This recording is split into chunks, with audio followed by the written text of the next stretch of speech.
for game week prep. We actually did some work on Thursday, Friday, and Saturday, but mainly Friday and Saturday on ourselves and our opponent, UT Martin. But today we'll be focused primarily on that.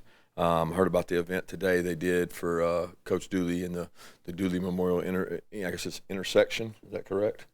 And it sounds like that's a great event. I certainly have a lot of appreciation for Coach and his family and what they've meant to this community. It meant a lot to me personally as well. So I'm glad they were able to do that. But for today, to UT Martin, we move on. Got a lot of respect for UT Martin. Coach Simpson and his staff have done a tremendous job. I mean, when you talk about being conference champs, which they've been, a lot of their stats within their conference look very similar to ours in terms of being balanced, really good on offense and really good on defense. And we played teams from that conference, and I know a lot of coaches in that conference. One of our coaches, Trey Scott, got his start there, his first job by Coach Simpson, and worked. He knows their offensive coordinator really well, and they've done a tremendous job with their program of building it from the ground up, and they've got a great foundation laid. So we're excited to have them come in and hoping for some good weather. Excited for our guys to get to go play somebody else. They've worked tremendously hard this camp. I mean, we probably have had one of the toughest camps since I've been here, mainly because of the heat. The heat was so different the last, I guess, 3 weeks. It's just you can't avoid it, and it's been tough. And our guys have pushed through it, and now we got to set a standard for how we practice in season, and that starts today because you don't inherit that from previous teams.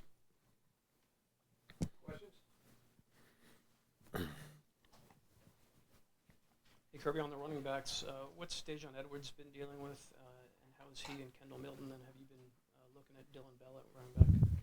Well, we're looking at everybody at running back. We're going to try to find the best way possible to get the ball in the hands of the playmakers.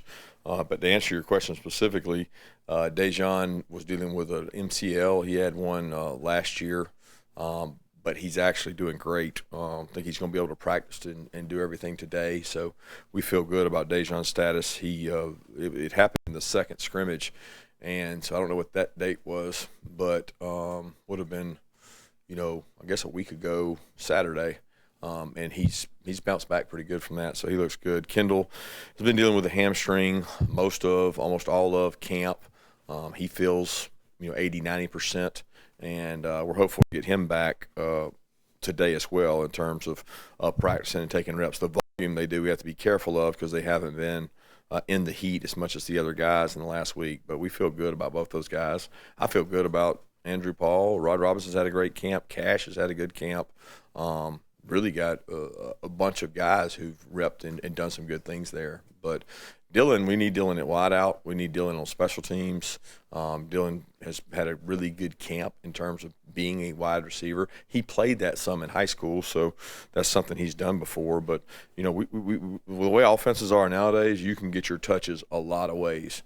And we've got a lot of plays that involve perimeter blocking, direct runs, perimeter runs. I mean, as a defensive coach, every offensive play has 3 plays on it.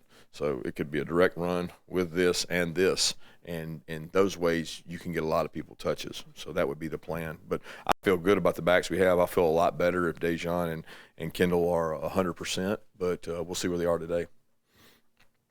Coach, you talked about kind of preparing for UT Martin, of course. Obviously, their starting quarterback they named just recently in Kincaid Dent. I think he's only got about 9 passes combined over his college career. Most of his film is holding kicks. So how do you kind of prepare for a guy like that with limited film? Well, you don't prepare for the guy. You prepare for the offense. You don't, like, when we go play somebody, we don't prepare for the guy.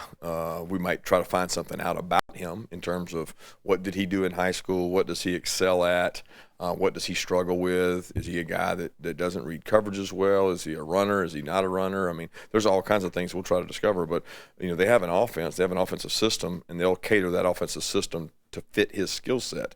So we go off what they've done in the past and a little bit of research on him as well. Coach, I was wondering if you could speak about UT Martin schematically and if there's any similarities to anybody you might face down the road, maybe in conference. And if so, do you use that as an opportunity to maybe, not necessarily experiment, but maybe put something on tape that you might try later down the road? No, I mean, we look at them schematically and we try to figure out who they are, what they've done. You watch all their games. You worry about yourself. You try to improve the things you do yourself. I think it's really important. First game of the year, we always look back at things that gave us problems because that's probably what they're looking at. And you want to, research and say, all right, what have they done well? What have they done poorly? What have we done well, and what have we done poorly? Because we're going to see some of that. They are a well-coached, very good scheme team. Offensively, they're like everybody you play. There's nobody that's really different anymore. There's more of the same. You don't see a triple option. So it's like, okay, well, what do they do offensively? They're very similar to everybody else. They got the ability to throw the ball in the perimeter. They throw RPOs. They run the ball well. They have plays. They don't block anybody in the interior, and it doesn't matter because the ball goes on the perimeter. So they do a good job of that. Defensively, they're similar to us. They can go 3 down, they can go 4 down.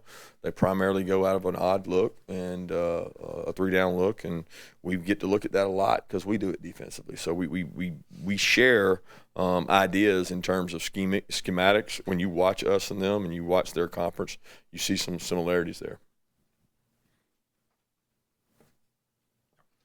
Coach, can you give 2 questions? Can you tell us a little bit about Laneith Whitehead and maybe if we can expect to see him?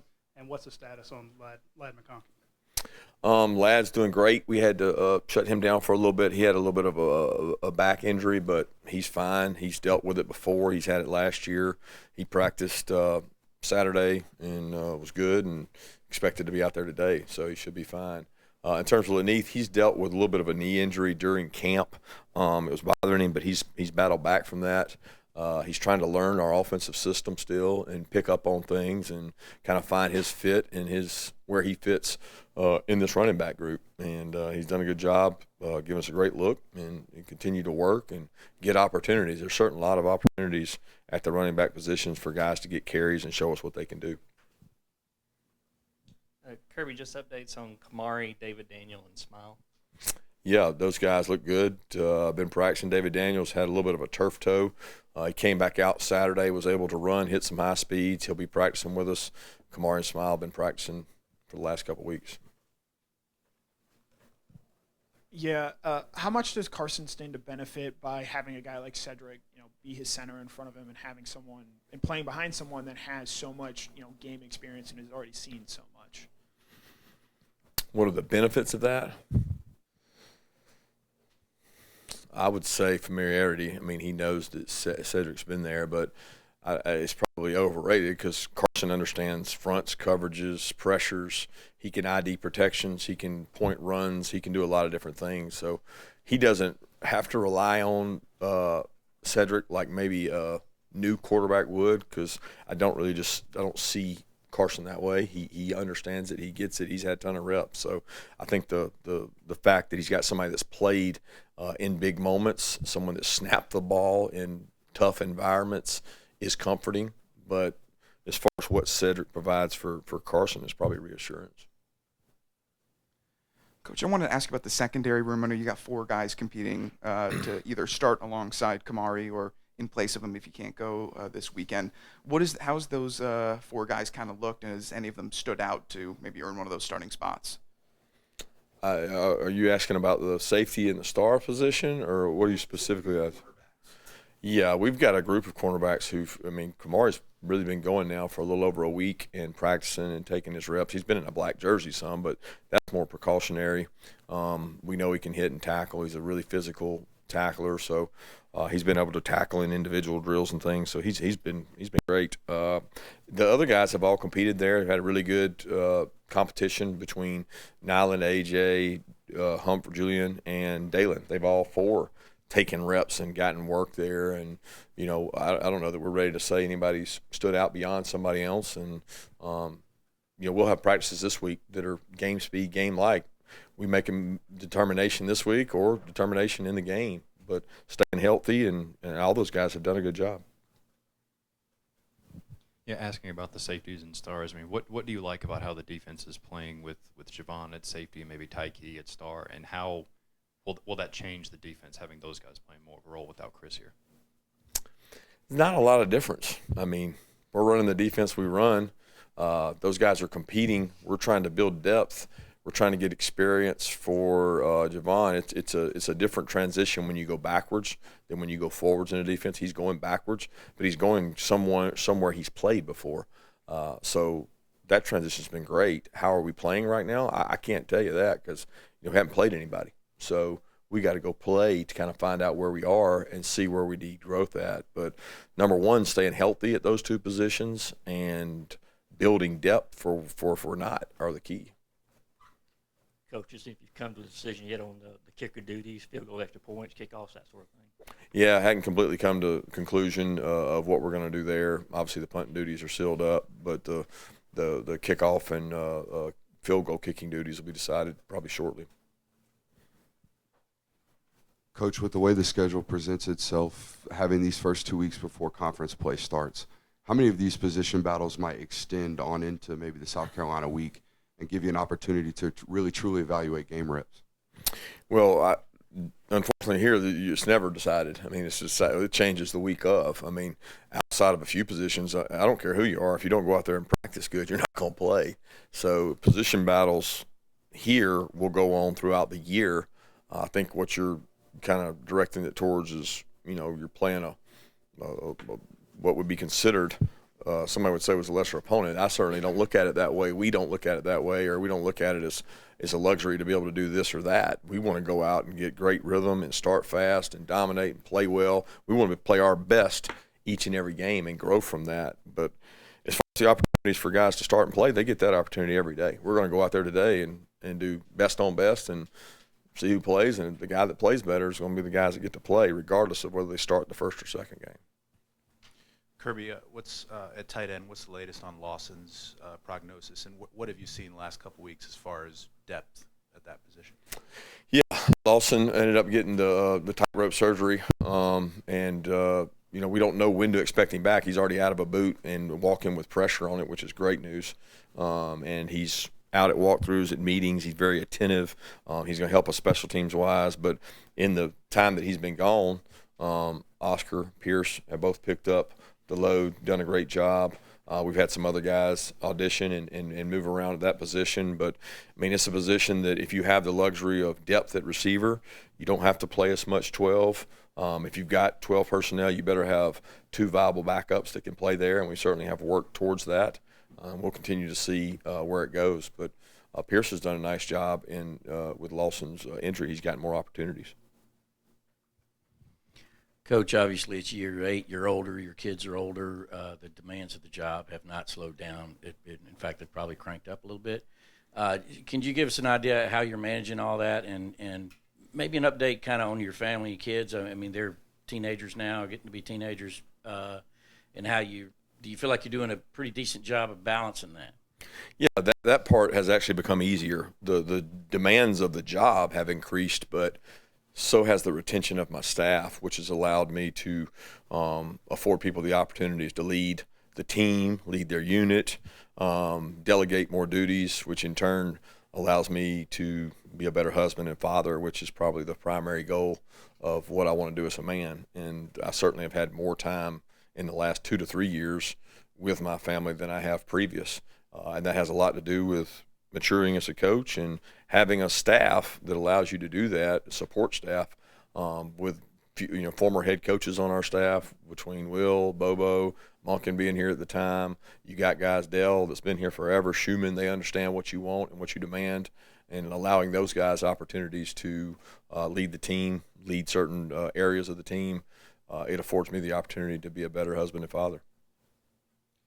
Kirby, we've seen you in a leadership position in college football, being on this rules committee. Obviously comes with the turf, being a veteran coach. The Big Ten's moving to this availability report every week, and I know LSU's doing that. You're pretty transparent with us as well. Would you be in favor of a SEC weekly availability report, and do you think that will help in the efforts to maybe curb some of the gambling issues? For whatever helps curb the gambling issues, because I think it's a major issue in all of sports, with the states now taking on more and more gambling, the tax revenues that states are able to get, the pressure that they put on student athletes sometimes trying to get information, which I have no proof that happens, but it certainly scares you as a coach coach. You worry about pitfalls and you worry about where your kids can make mistakes. That's an area that's really hard to police for us as coaches, because outside of this building, what they come in contact with, what information they may or may not share, is scary. But as far as the uniform injury policy, I would have no issue with that. I always defer to Sankey and the leadership of our conference, because he does such a good job of seeing it from 10,000 feet and not from the view of just one coach. I don't have a whole lot to hide. If you want to ask me about it, I'll tell you. I can never say sometimes whether they're going to play in the game or not, because I don't know.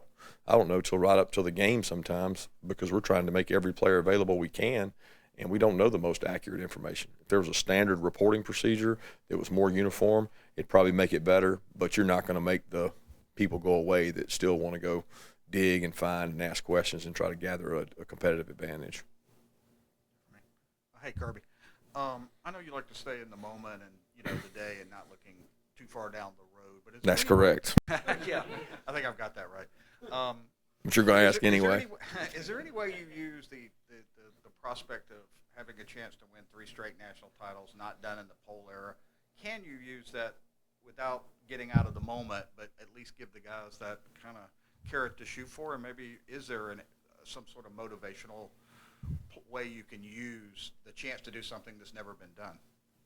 Absolutely not. I just don't think you can make it about that, because the minute you do that, you open yourself to distractions, added pressure. What if it doesn't happen? What are you playing for? I mean, there's just so many things that I just don't believe philosophically in doing that, because what the previous 2 teams did has no bearing on this team. Has no bearing. Our focus is UT Martin and really us, and that's going to be true whoever we play. Is we have to remain focused on us, and we have to, like I said, set a standard of the way this team's going to practice in a game week. And that's kind of like being where your feet are, because you don't inherit practice habits. You don't inherit standards. You set them, and they change year to year, and you got to kind of acknowledge them. So that's where our focus is. And I know it's so hard for people to believe that we're not talking about the other, but we got a lot of work to be done before we start talking about that. Kirby, I've heard you talk about reinventing yourself to be better than you were last year. How is your program doing that this year? Well, I think, you do it based on who you have. I think offensively, defensively, special teams, we're looking at things to change that are going to make us better. We're looking at different ways we walk through. We're looking at a different practice format today than it was last year on this Monday.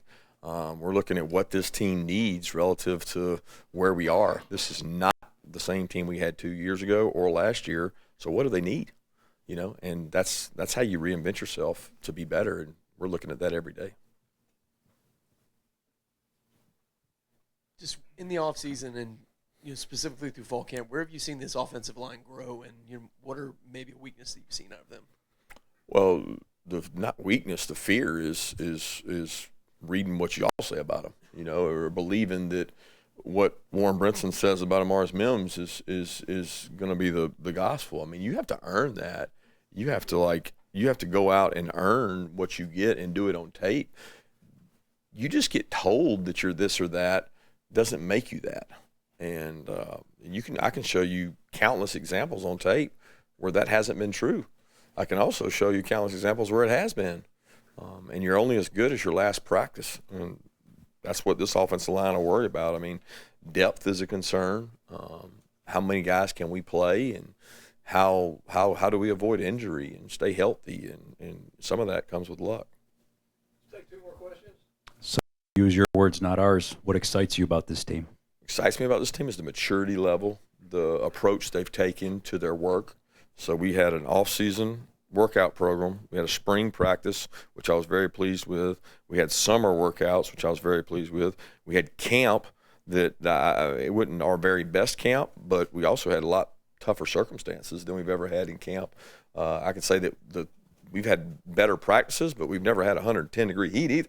So I'm very excited about, like, every day you go to work with this group. They're fun to be around because they actually listen to what you say and they try to do it like you say it. And that's important. I mean, who you are intangibly is really important, and they've done a great job with that. Now, still got to transition to the field and the games. Kirby, did you watch any games this weekend to see how the new clock rules working out with the clock not stopping on first downs? And just give us your overall take on that. Yeah, there's a lot of talk, a lot of text going around, but I didn't. We worked on Saturday, so I didn't get to really see any games. We practiced and worked, but we talked to some analytics people that had it from 65 to 69 offensive snaps, or 69 to 65, meaning it was 3-4 lower. But people factor Navy game in against Notre Dame. Navy is very different. We'll see more as the year goes on. We all thought that it would be less. We thought it'd be 3 to 5 less on average first weekend. I think it was right around that. That's not including some special teams plays that might have gone down in there as well. But I don't think we'll know until we get into conference play.